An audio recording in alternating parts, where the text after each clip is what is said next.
우리에게 주시는 하나님 말씀은 레위기 23장 9절로 10절입니다. 여호와께서 모세에게 말씀하여 이르시되 이스라엘 자손에게 말하여 이르라. 너희는 내가 너희에게 주는 땅에 들어가서 너희의 곡물을 거둘 때에 너희의 곡물의 첫 이삭 한 단을 제사장에게로 가져갈 것이요. 아멘. 우리가 성경을 읽다 보면 첫 것을 하나님께 드리라는 말씀이 많이 나옵니다. 오늘 본문의 대표적인 말씀인데요. 특별히 10절에 보면 이렇게 말씀을 하고 있습니다. 너희는 내가 너희에게 주는 땅에 들어가서 너희의 곡물을 거둘 때에 너희의 곡물의 첫 이삭 한 단을 제사장에게로 가져갈 것이요. 이게 레위기에 나온 말씀이니까 아직 가나안 땅 들어가기 훨씬 전입니다. 하나님께서 율법을 통해 말씀을 하신 거예요. 그 땅에 들어가면 너희들이 농사를 지을 텐데 그때 곡물 중 첫 이삭 한 단을 제사장에게로 가져와라. 그러면 제사장이 하나님께 흔들어 드릴 것이다. 근데 이 첫 이삭은요, 보리를 의미합니다.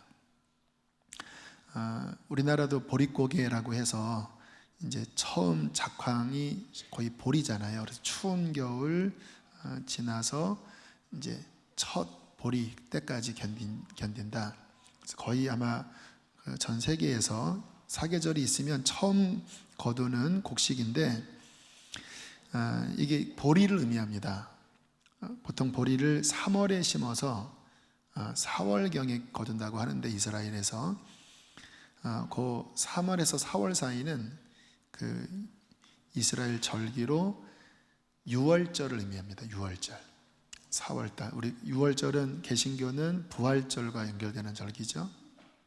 그래서 4월 둘째 주, 셋째 주 사이에 유월절에 첫 작황물인 보리 한 단을 제사장에게로 가져오면 제사장이 흔들어 하나님께 드리라는 거예요. 근데 이 말씀의 영적 의미는 예수 그리스도의 부활을 의미하는 거예요. 예수님이 잠자는 자들 가운데 첫 열매로서 부활하셔서 이제 주님 앞에 드려진다.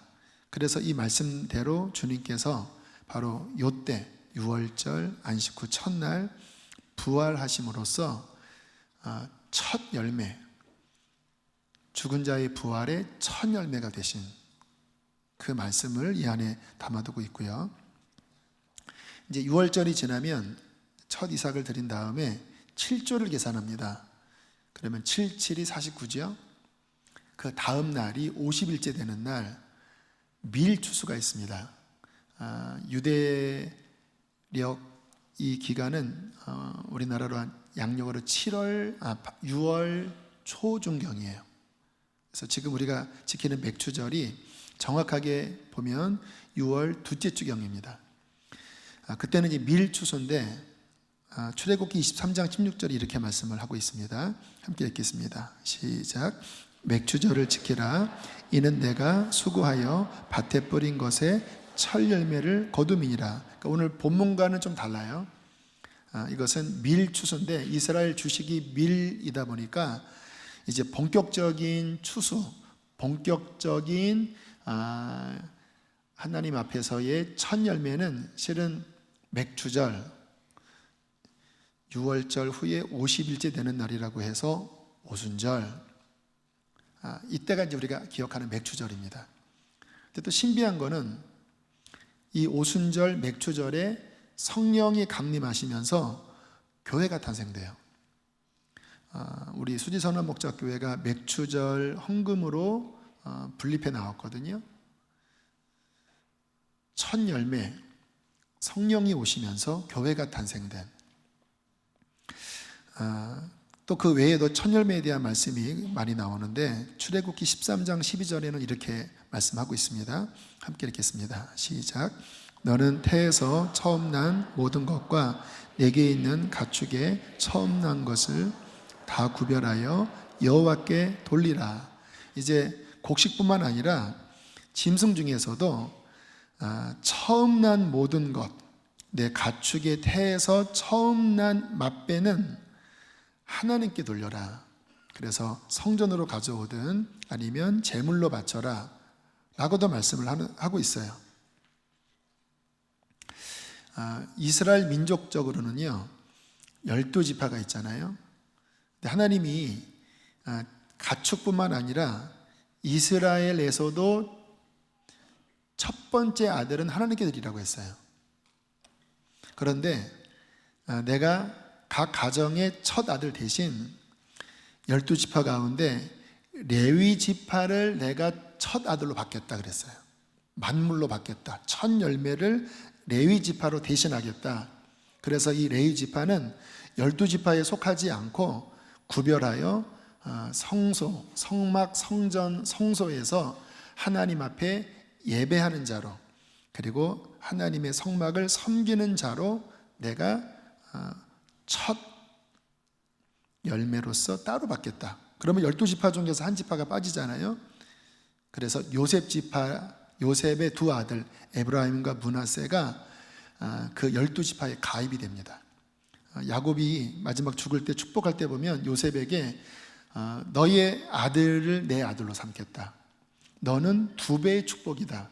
그래서 요셉 지파는 에브라임 지파, 므낫세 지파로 12지파에 들어가서 10위가 채워지게 되고, 레위는 만물로서 하나님 성전을 위해 드리는 그러한 첫 열매로 하나님께서 따로 빼내세요. 이처럼 성경을 보면 첫 열매, 첫 번째 것, 이것은 내 것이다, 내게로 가져와라 하는 원리가 굉장히 강조되어 있습니다. 이 첫 번째 것이라고 하는 의미가 무엇일까? 인간적으로 생각해도 첫 번째는 뭐 좋은 것은 아닐지라도 우리는 굉장한 의미를 둡니다. 첫사랑, 가슴 설레이는 여기 첫사랑 하니까 떠오르는 그녀가 있죠. 그놈도 있을 것입니다. 네, 첫사랑. 예술인들이 처음 작품을 만들 때 처녀작, 첫 작품, 그것이 좋지는 않을지라도 처음이라고 하는 데 의미를 둬요.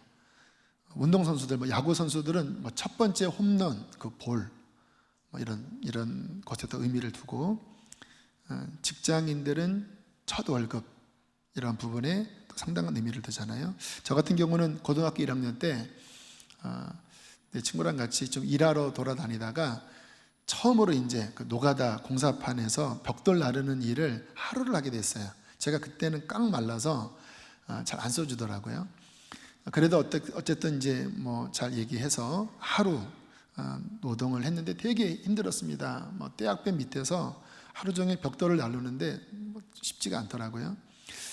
그렇게 해서 하루 일당 품삯이 1,000원 미만이었던 것 같아요.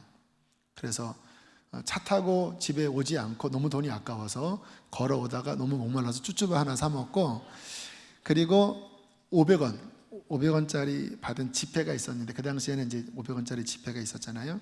못 쓰겠더라고요. 왜냐하면 첫 번째 나의 수입인데 이걸 어떻게 쓰냐, 이게 땀 흘린 돈을. 그래서 앨범, 사진첩, 스티커 같은 데 열어서 고이 간직을 했습니다. 오늘 봤더니 사라졌어요.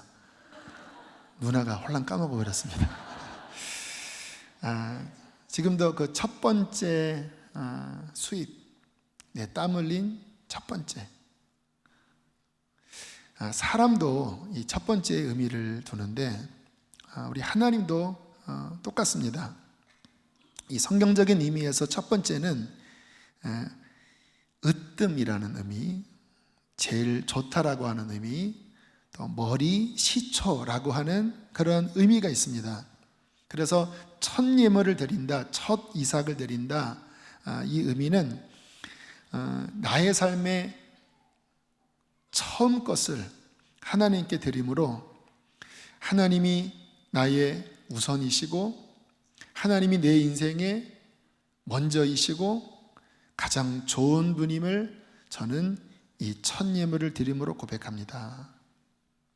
이러한 정신이 첫 예물 속에 들여져 있는 거예요.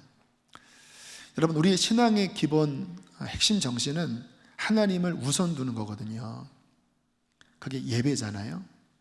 너는 마음을 다하고 뜻을 다하고 힘을 다하고 목숨을 다하여 주 너희 하나님을 사랑하라. 이 말은 하나님을 머리가 되게 해라. 하나님이 너희의 삶의 으뜸이 되게 해라. 근데 이게 첫 열매 드리는 것으로서 표현되는 거예요. 그러나 우리가 이 땅을 살아가다 보면 이 마음이 계속 훼손을 받습니다. 하나님이 우선이 되지 못하는 거예요. 급하니까.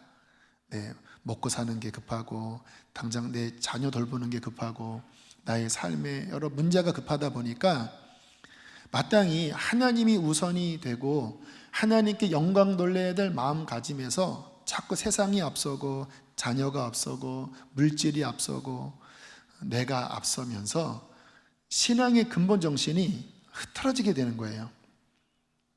그래서 하나님이 계속해서 첫 열매를 드려라 라고 하는 이 말씀을 주신 이유는 이 혼돈스러운 세상 속에서 네가 기억하라는 거예요.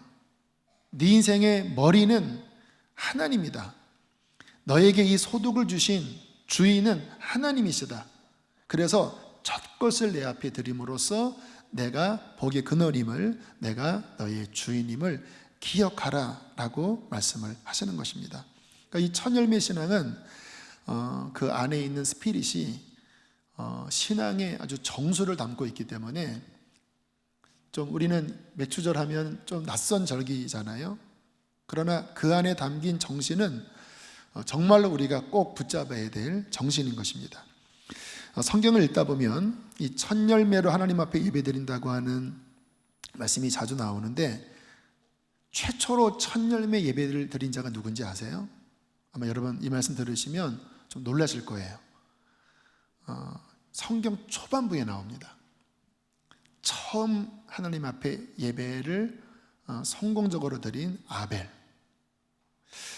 창세기 4장 4절 아벨이 하나님 앞에 예배할 때 이렇게 말씀을 하고 있어요.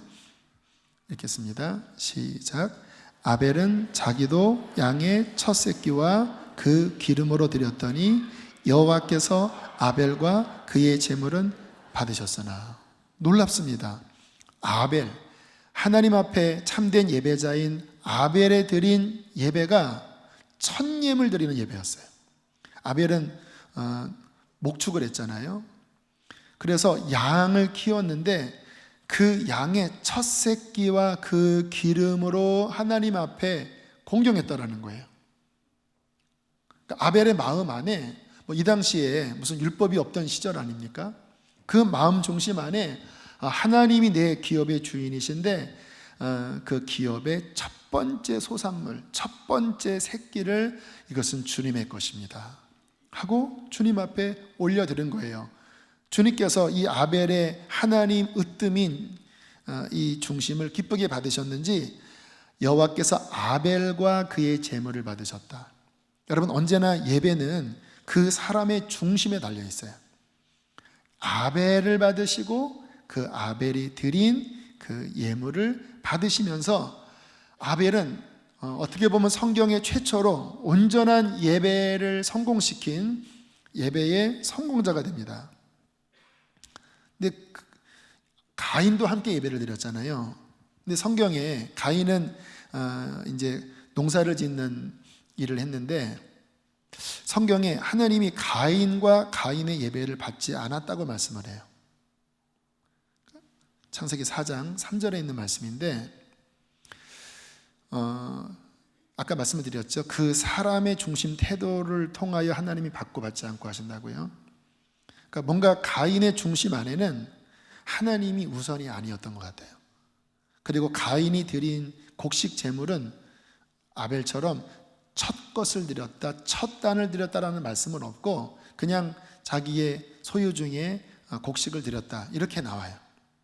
그런데 하나님이 가인과 가인의 드린 제물은 받지 않으셨고 그러나 아벨과 아벨의 제물은 받으셨는데 아벨은 양의 첫 새끼였다 라고 말씀을 하십니다. 결국 가인이 예배에 실패해버립니다. 하나님께 연락이 안 되니까요. 그리고 가인은 인류 최초의 존속 살해, 동생을 쳐 죽이는 그런 살해범이 되어 저주를 받고 유리방황하는 자가 됩니다. 여러분, 우리가 하나님과의 관계에서 예배는 결국 하나님을 만나는 사건이거든요. 신앙은 하나님과 인격적 관계를 맺는 게 신앙이에요. 하나님이 만나지지도 않고 하나님이 경험되어지지도 않은데 그냥 나 혼자 예배당에 왔다가 가고 나 혼자 하나님 믿는다고 하면서 그분과 관계가 맺어지지 않는다면 그게 어떻게 참 신앙이겠습니까? 어떤 분들은 하나님을 섬기면서 그 삶에 깊숙하고 친밀하게 하나님과 인격적 관계를 맺는 분들이 있어요. 찬양을 드릴 때도 그 마음 중심에서 하나님이 연락하시는, 기쁘게 받으시는 감격이 있고 나의 삶에 하나님이 부으시는 은총을 경험하면서 이 인격적, 영적 관계 속에서 예배하고 하나님 만나는 사람이 있고 또 그렇지 않은 사람이 있거든요. 근데 그 키가 뭔지 아세요? 오늘 가인과 아벨 잠깐 예를 들었는데 결국 그 중심에 첫 열매를 드리느냐. 물론 신약시대 지금 우리는 농사를 짓지 않습니다. 그러나 그 정신을 이야기하는 거예요. 하나님이 내 삶의 처음이라고 하는 그 아벨의 마음, 하나님이 나의 주인이라고 하는 그 마음 가운데 이 자리에 앉아 계시고 그 마음으로 헌금도 드리시고 그 마음으로 봉사를 하면 연락되는 거예요. 하나님 앞에 기쁘게. 그게 예배니까. 그리고 하나님의 은혜 속에서 소통이 되는 거예요. 위로가 되고 또 내 마음이 채워지고 감격이 있고 응답이 있는 살아있는 예배가 드려지는데 가인처럼 내 삶에 그분이 주인이 아니라 어떻게 몸은 앉아있지만 내 마음은 세상에 가 있고 하나님 앞에 드리는 그런 마음도 너무나 인색하고 그렇다면 소통이 이루어지지 않는다는 거예요. 그러므로 우리가 오늘 이 첫 열매 맥주감사 이와 같은 절기 앞에서 좀 낯설기는 하지만 내가 과연 하나님 앞에 첫 열매라고 하는 이 정신을 갖고 예배를 드리고 있는가? 난 그렇게 신앙생활을 하고 있는가? 이것은요 우리의 신앙의 진위를 구분하는 너무나 중요한 요소라는 것입니다.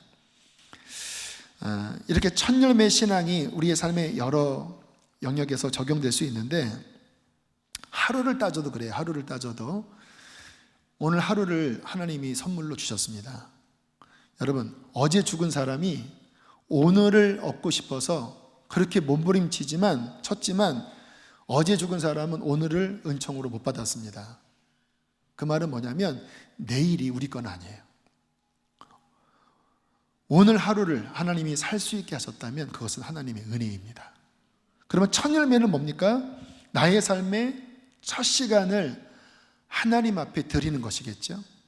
새벽 예배든 아니면 여건상 새벽에 못 나온다면 내가 아침 일찍 일어나서 신문을 보거나 인터넷 뉴스를 보거나 다른 일을 하기 전에 30분이든 1시간이든 하나님 앞에 내 시간을 드릴 때 하나님과 독대하는 시간을 가질 때 그 하루는 첫 열매의 신앙이 돼요.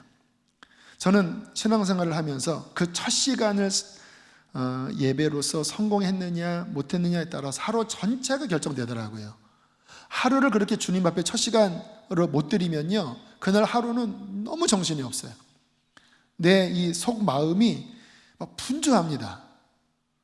영적으로 집중이 안 되더라고요. 그런데 첫 시간을 드리면 하루가 안정적으로 평안하게 그렇게 사는 것을 경험을 했습니다. 예전에는요, 지금 청년들은 아마 이러한 신앙이 좀 희박한 것 같긴 한데 예전 여러분들 젊었을 때 교회를 다니시는 분이라면 아마 첫 월급을 하나님께 드린 분들이 계실 거예요. 제가 손들라고 하면 들려고는 하지는 않을게요. 드시는 분들이 꽤 계실 겁니다. 왜냐하면 그때는 그러한 신앙 정신이 있었거든요. 많지는 않더라도 나의 첫 예물을 하나님 앞에 가져옵니다. 이게 첫 열매 신앙이지요. 저는 책을 한 권밖에 안 쓰긴 했지만 어쨌든 그것이 첫 열매다라고 생각해서 지금까지 온전히 드리고 있습니다. 이희돈 장로님이라는 분, 세계무역센터 부총재신데 지금도 그러실 거예요.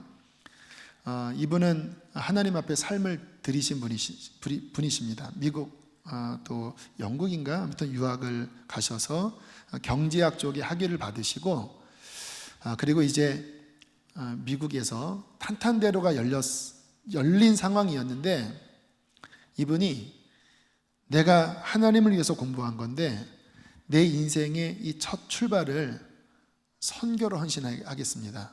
단기 선교로. 그래서 한 3년 정도 멕시코에서 그 빈민촌에 가서 선교하시다가 뭐 여러 어려움도 겪으셨다고 합니다. 3년 헌신하시고 그리고 다시 이제 나오셔서 세계무역센터 부총재까지 올라가신 분이에요. 참 대단하시죠?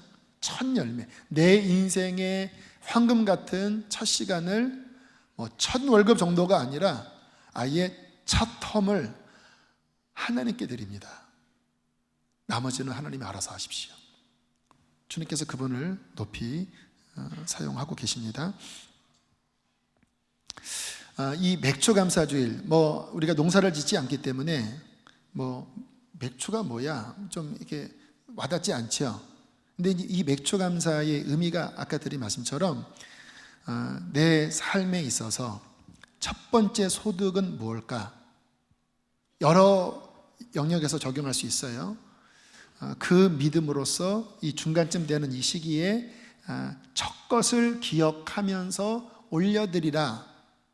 이게 맥추절이고 저희 교회는 그 헌금을 시드머니로 해서 8년 전에 교회가 개척됐고요. 그 후로도 계속 맥추감사 헌금으로 우리 복정도 선화목적교회 개척한 교회가 한 6개인가 돼서 오늘 오후 5시경에 그 분립 개척한 교회에서 다 모여서 맥추감사 찬양 축제를 드립니다. 우리 교회에서는 찬양 할렐루야 찬양대랑 마하나임 중창단 100여 명이 함께 가서 싱 할렐루야 찬양으로 하나님 앞에 올려드려요.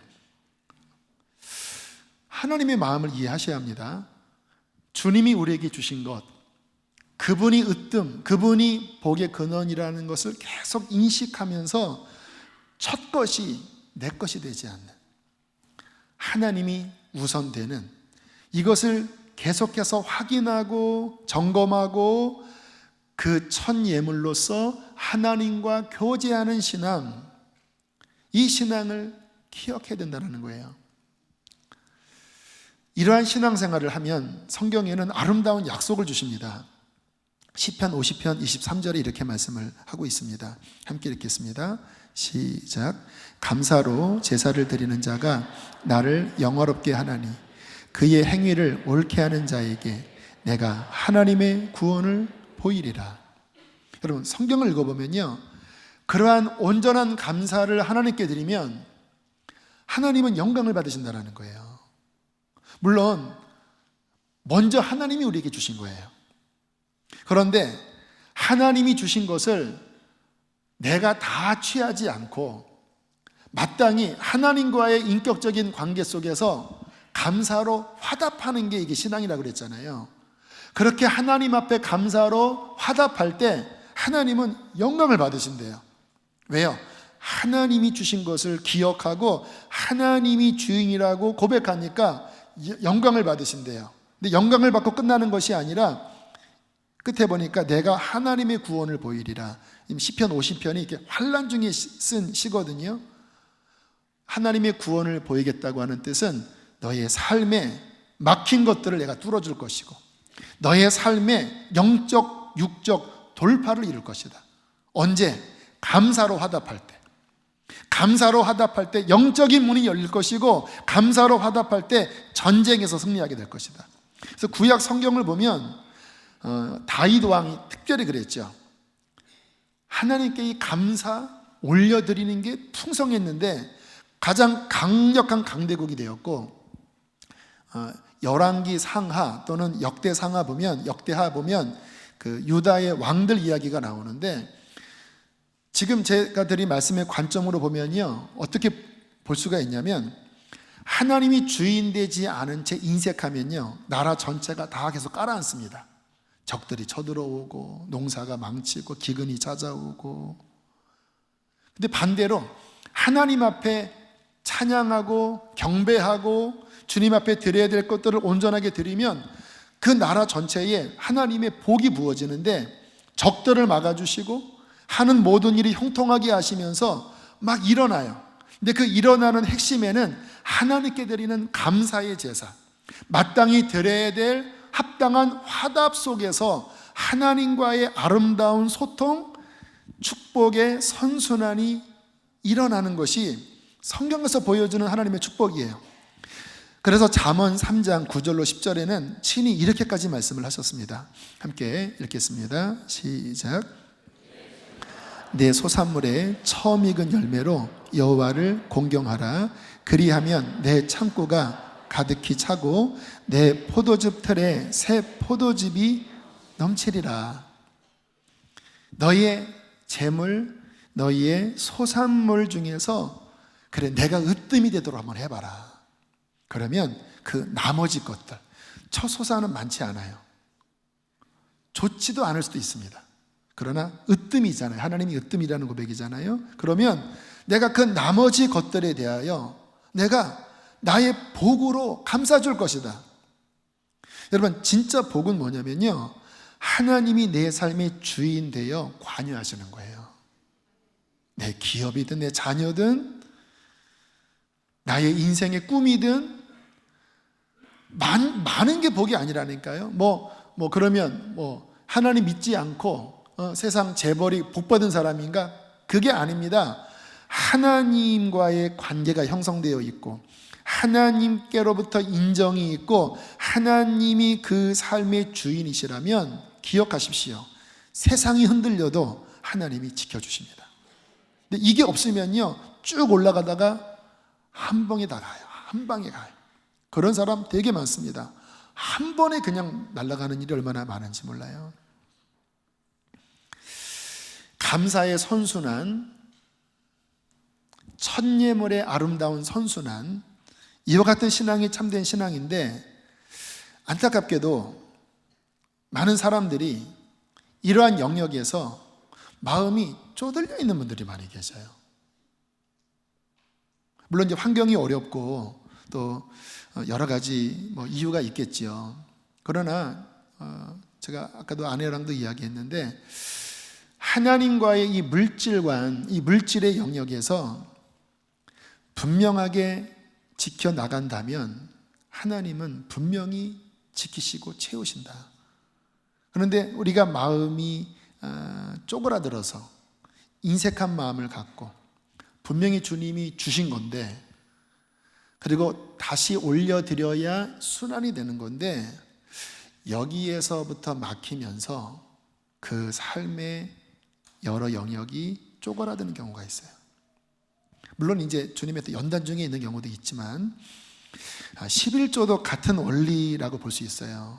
첫 예물과 11조를 정확하게 보면 다르기도 하지만 그 스피릿은 같아요.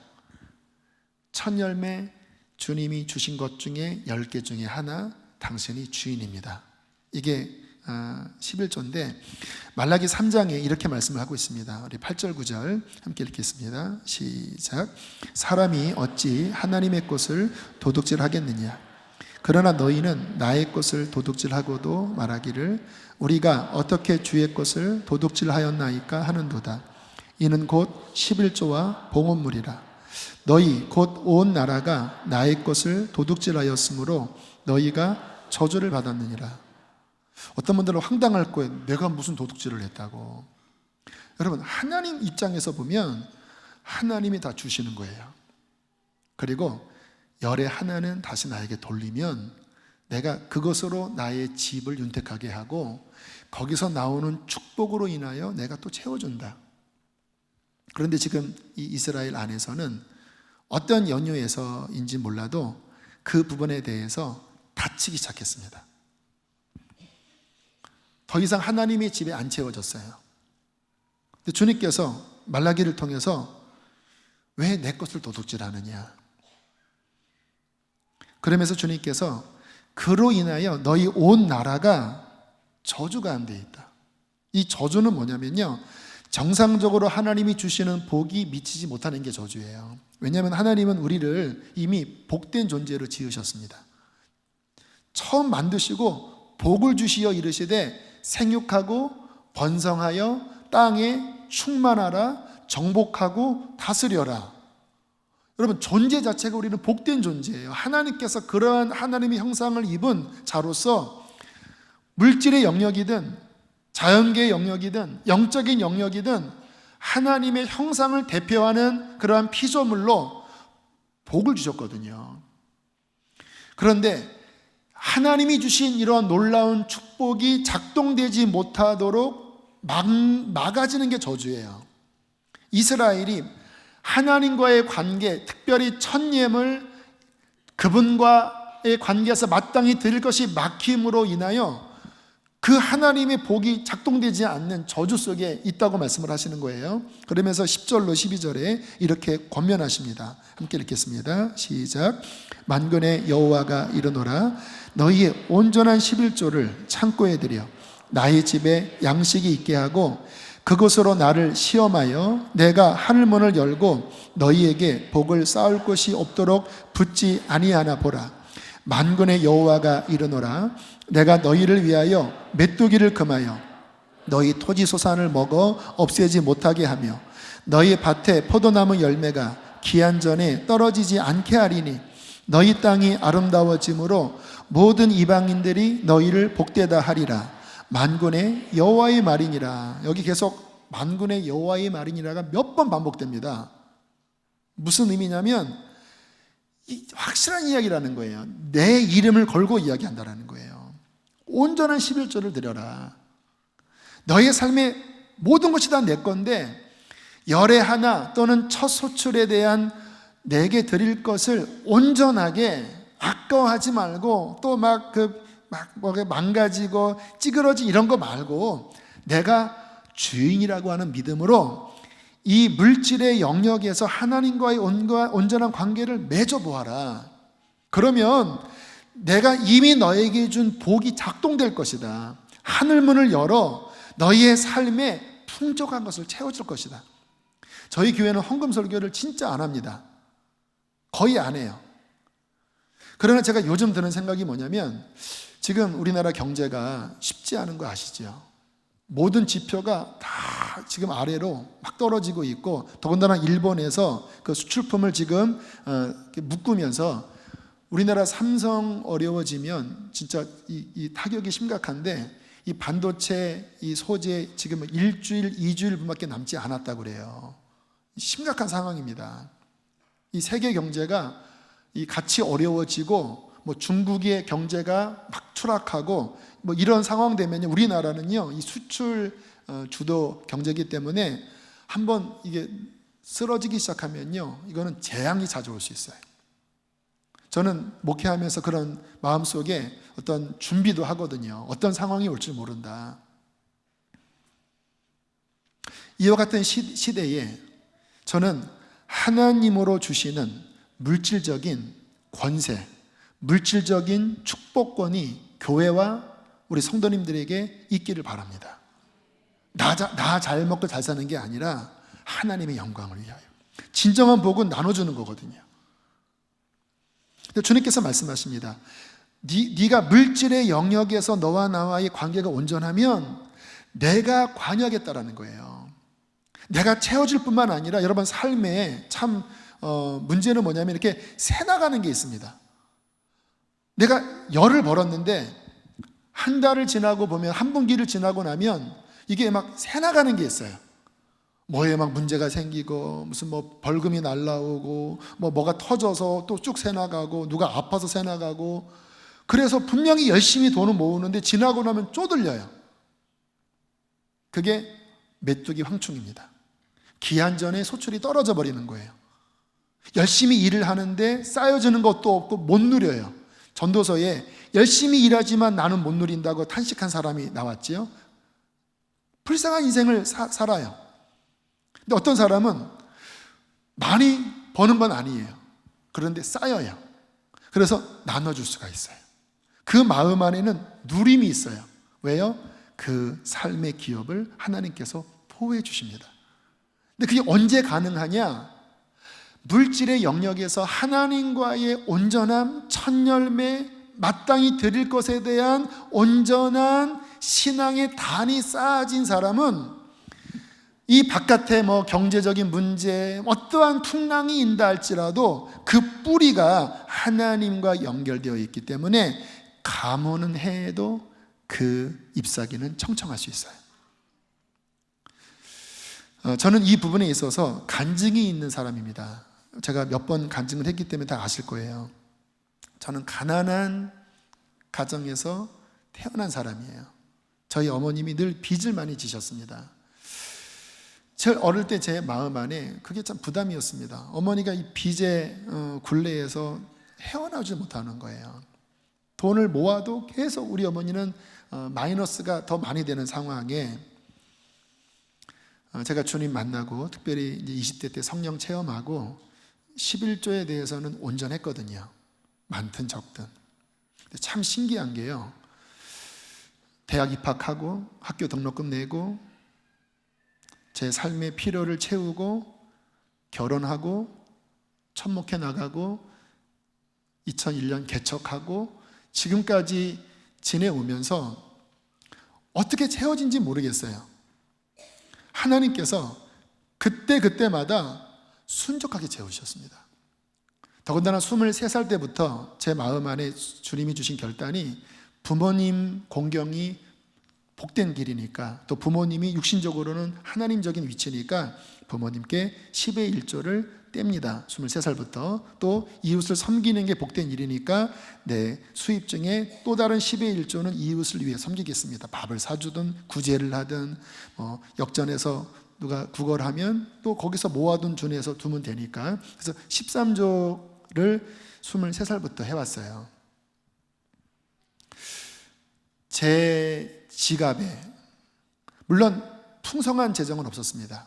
그러나 신기한 게 뭐냐면 안 떨어지는 거예요. 이 엘리야 사건 보면 그 통의 기름과 가루가 없어지지 않겠다고 그랬잖아요. 계속 채워졌잖아요.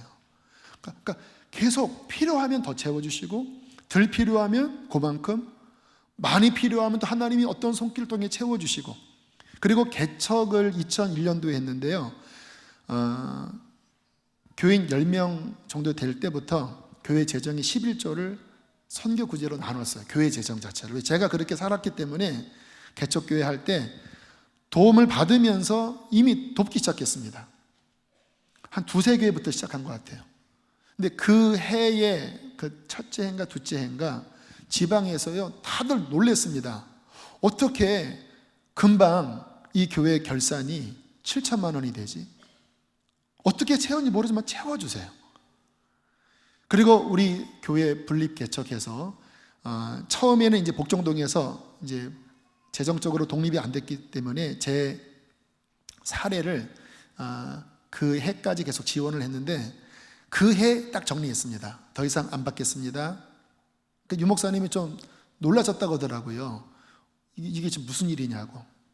보통은 이제 계속 받고 싶어 하잖아요. 저는 받는 걸 별로 안 좋아하거든요. 그래서 독립하겠습니다. 또 독립이 됐어요. 그리고 저희 교회가 11조에 11조를 나누고 아무튼 구제, 선교를 나름대로 하려고 애를 쓰면서 건축까지 진행되는 과정을 보는데요. 저희 교회 건축 재정 담당하신 장로님이 참 신기하다고 하세요. 30억이 필요하면 30억, 10억이 필요하면 10억. 어떤 손길을 통해서라도 누가 담보를 대주시든 뭐를 하든 여기까지 오면서 파고는 컸지만 그때마다 그것보다 높은 하나님의 지지와 하나님의 돌봄이 계속 여기까지 왔는데, 지금은 하나님이 더 넘쳐주셔서 우리 복정동 15억 다 갚고 그 일화 파설로 남아든 그것도 지난달까지 끝내고, 또 우리 원래 계획한 그 우리 원금 상환보다 4억을 더 갚고, 그리고 어딥니까? 고성 강릉 산불 5,900만 원 헌금하고, 어제는 또 젊은이 교회를 제가 올해 섬기고 있잖아요. 재정이 막 늘어나요. 그래서 다시 한번 이제 재정 예산을 좀 조정하면서 우리도 산불원금 하자. 그래서 젊은이들이 1,500만 원 산불원금 하기로 어제 결의를 했어요. 하나님이 계속 채우시고 그리고 흘려보내고. 저는 제 삶에 물론 금액적으로 보면 50만 원, 40만 원의 월급의 13조는 큰 게 아닙니다. 그러나 신실하게 하나님과의 관계에서 첫 열매, 하나님과의 드리는 마땅한 나의 고백, 나누는 삶을 27년을 해오면서 제가 갖고 있는 믿음은 뭐냐면 하나님이 이 영역에서 내 삶을 지키신다. 그분과의 관계 안에서 견고한 확신이 있는 거예요. 그래서 목회를 하면서 뭐를 하면서 제가 갖는 거는 없는데 제 삶의 영역에서 필요한 것, 사용할 것, 이러한 부분들은 하나님께서 움직이심을 느낍니다. 제가 아내한테 자주 그래요. 당신 믿어? 나 물건 있는 거? 그러면 약간 어색한 눈빛으로 믿는다고는 해요.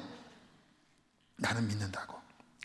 나의 장래, 나의 미래도 나는 하나님과의 관계에서 이러한 확신이 있고 또 쌓아놓은 단이 있다고. 오늘 이와 같은 말씀에 또 부담 느끼는 분도 계실 거예요. 왜 목사님이 오늘따라 왜 또 헌금 설교를 하시냐? 또 처음 오셨는데 헌금 설교 듣고 또 마음이 힘든 분이 있는데, 여러분 저희 교회 헌금방을 왜 안 돌리는지 아세요? 믿음이 없는 분은 헌금 안 하시는 게 나아요. 그래서 아예 헌금방을 왜, 왜냐하면 이게 눈치 보느라고 막 꾸깃꾸깃 하면 이게 하나님 무슨 거지도 아닌데 그런 건 제가 싫기 때문에 각자 준비한 걸로 드리라고 바깥에 함을 둔 거예요. 그러니까 믿음이 없는 분은 헌금하지 마세요. 그리고 식당 내려가셔도 그냥 밥 달라고 하세요. 저는 믿음이 없습니다 하면 다 밥 그냥 드릴게요. 왜냐하면 제가 그래 막 기복주의 교회처럼 그런 걸 저는 전혀 원하지 않아요. 그러나 나는 믿음이 있는다고 말씀하시는데, 나는 거듭났다고 말씀을 하시는데, 물질의 영역에서 지금과 같은 첫 열매의 믿음이 분명치 않다면, 하나님과의 마땅한 재정 영역에서 하나님 앞에 올려드리지 못한다면 회개하셔야 합니다. 막히게 돼요. 이 첫 열매 신앙, 제가 이번에도 이 말씀 묵상하면서 참 놀랐어요. 왜냐하면 이게 그냥 구약 율법 절기 이야기가 아니구나. 이 신구약을 관통하더라고요. 이 첫 열매가. 아까 제가 잠깐 말씀을 드렸는데 예수 그리스도가 결국은 첫 열매거든요. 하나님께 첫 아들이잖아요. 둘째 아들이 누구냐고? 우리가 둘째 아들입니다. 하나님의 외아들, 그분이 첫 열매로 이 땅에 오셨는데, 그분이 부활하실 때 고린도전서 15장 20절에 이렇게 말씀을 하셨어요. 함께 읽겠습니다. 시작. 그러나 이제 그리스도께서 죽은 자 가운데서 다시 살아나사 잠자는 자들의 첫 열매가 되셨도다. 예수가 첫 열매 신앙이야. 하나님이 가장 소중한 그 아들, 첫 번째 아들을 너에게 주셨어. 그가 죽은 자 가운데서 부활하심으로써 첫 열매가 되신 거야. 성령이 언제 오셨냐? 백추절에 첫 열매를 받은 교회에게 오셔서 이 교회가 첫 열매 신앙이 되도록 하신 거야. 그래서 요한계시록 맨 끝에 14장 4절에 보면 이렇게 말씀을 하시죠. 구원받은 자들이 누구인가? 함께 읽겠습니다. 시작. 이 사람들은 사람 가운데서 속량함을 받아 처음 익은 열매로 하나님과 어린 양에게 속한 자들이니. 할렐루야. 우리가 처음 익은 열매, 하나님께 속한, 그분이 왕이시고 그분이 인도하는 어디든지 따라가는 그 신앙의 스피릿이 첫 열매 신앙. 왜? 우리의 주인이 첫 열매시니까. 우리 안에 오신 성령님이 맥초절에 오셨으니까. 그래서 너의 삶의 이 첫 번째 마땅히 드릴 이것을 가지고 하나님을 섬길 때 우리는 하나님 앞에 영광 돌리는 첫 열매, 또한 그 속에서 주시는 풍성함을 받고 이 땅에서 풍성한 가운데 하나님께 영광 돌리고 나눠주는 자, 섬기는 자. 할렐루야. 그러한 복된 신앙 되기를 원하시는 게 하나님의 마음이라고 믿습니다. 오늘 이 말씀 앞에 점검해 주십시오. 오늘 아마 여러분 각자 예물을 드렸을 텐데 과연 이것이 첫 열매, 내 삶의 기업의 첫 열매의 분량인가? 내 삶에 과연 나는 주님 앞에 온전한 감사를 드리고 있는가? 왜냐하면 그것이 예배이기 때문에. 이 부분이 우리 안에 점검되고 그 단이 부족하지만 저희 고백처럼 든든하게 쌓여져서 그 은총이 어려운 시대에 빛을 발하고 또 우리 자녀들에게 유업으로 전달될 수 있는 복된 성도 되기를 축복합니다. 함께 이 시간 우리 찬양하시겠습니다. 결국 중요한 것은 하나님의 은혜를 기억하는 거예요. 나를 지으시니가 하나님, 나를 부르시니가 하나님, 나를 채우시니 하나님. 우리 은혜를 기억하면서 마땅히 드릴 감사의 고백을 하나님께 나가겠습니다.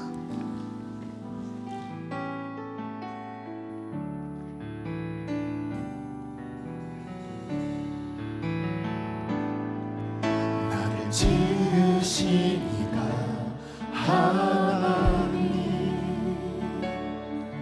나를 부르시니가 하나님, 나를 보내시니도 하나님, 나의 나 된 것은 나 하나님 은혜라. 나의 달려갈 길 다가도록, 나의 마지막 호흡 다하도록, 나의 마지막 호흡 다하도록, 나로 그 십자가 붙게 하신 나의 나 된 것은 나 하나님. 우리 하나님 앞에 감사로 화답합시다. 한량없는 은혜, 한량없는 은혜,